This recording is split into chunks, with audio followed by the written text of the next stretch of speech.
Welcome to Brickpath Design's second video, a walkthrough of the diesel freight locomotive as built. So this is the nose or the front of the locomotive. Um, and you can see like it has a,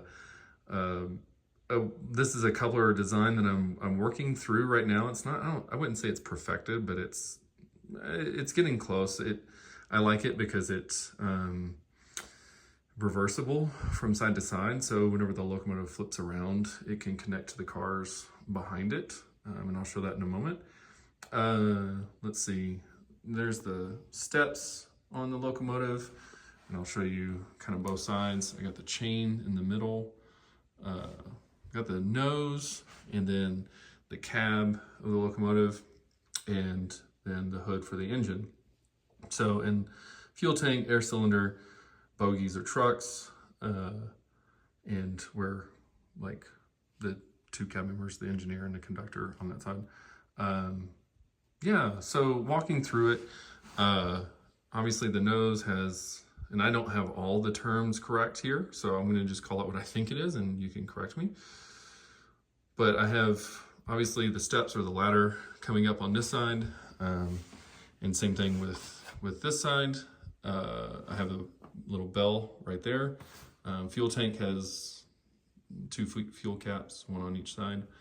The cool thing I like about the design of this locomotive, one, obviously you can tell it's a lot bigger than most Lego trains. So I tried my best to scale this locomotive based on track width. So I used the track width as a scale for the gauge and then went from there.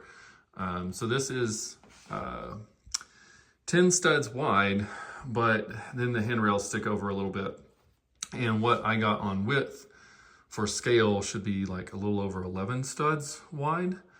So this I think is pretty close to scale. I wouldn't say it's exact. I think the scale was 1 to 35.8 something. I don't remember, I have to look.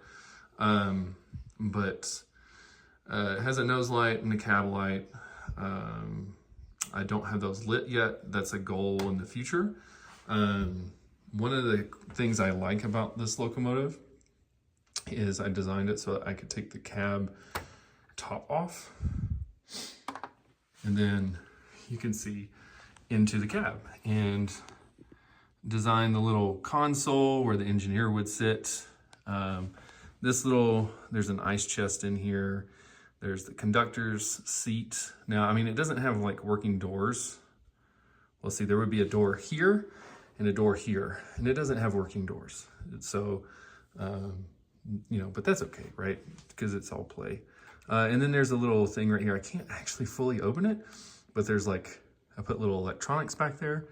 Yeah, you can't see that. So I'll try to make it where you actually hear. So this, I designed it where this could pop right out, and you could see just got the levers and some gauges meant to kind of look like the throttle and brake levers of a locomotive. Yeah, and so some electronics back there, kind of like the real locomotives. So I'm gonna put the console back in. I got two jumper plates that this sits on, and sits right there, and then the engineer can kind of turn towards the console and also face out. And then in the nose of the locomotive, I have, the toilet where the toilet would be, along with a little first aid kit, a little flushing valve, and a roll of toilet paper. And let's see, I'm gonna put that back on. Now, another thing I'm working through is this, and the reason why is because I designed it so that the cab top can come off, but also the engine hood can come off. Just a second. So that comes off like that, and then I can get to a battery box. And I designed the engine to hold pretty much any battery box from Lego. This is the small city hub, but I want to get a bigger hub So I'm working on a city hub to be able to power both front and, or both trucks. But right now it's just powering the rear. So this is not changed in any way. This is just a regular city hub, and I have a motorized truck back here that goes here. So, but you can turn it on and all of that. But if I were to, I have another one sitting right over there that I flashed and working on getting it to power both. And then I want to get a bigger one, so a longer battery life, and I could do both as well, so I could power both under one locomotive. Yeah, so I got the steps here for the back of the cab, and then I got a little Danish flag as a nod to Lego, and this cavity is pretty good size. It's actually kind of cool because it goes down in between, or into the fuel tank, if you'd call it that. So you can see it's pretty deep. If I did it right, the large spike hub or Technic hub, I can't remember which one it's called, should fit down in here, and then I think you'd have to stand it on end. And then this is just hollow back in there. Let's see. And then this goes, one of the things I'm working on. So whenever I built this, I didn't really tie it in very well to the side. So there's a lot of movement in this, and I don't like that. I want to redo the sides of this, I guess, the back of the cab to be a little bit more stable. But all that to say, that just pops right on there. And then I put this guy right there. I'll show some clips of the 3D model that I used to make this or design it in Studio, and hopefully start trying to post updates on this regularly. It runs just like a city train. I'm not sure, hang on. So since, the hub itself is like not flashed or anything, it's just a regular hub. You can see it connects. I want to put this right back so it looks like it's there, and then it just runs like a regular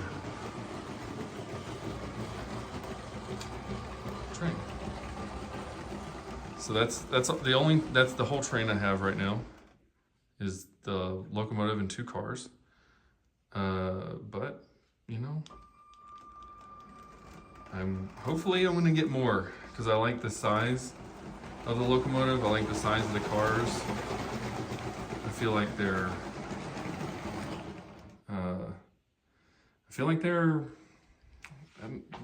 I don't know. I like it compared to like the other Lego cars. So what's a good comparison? I mean, like the little tractor, right? I mean, tractors are huge, but so are train engines in real life. They're gigantic. So yeah, I think this feels a little bit more appropriate in size. Now, will it run on any other layout? No. And the curves are posing a problem. I might experiment with some like other brands' curves. I know that that's not like standard Lego, but we'll just see. We have a small layout right now, so that poses a challenge.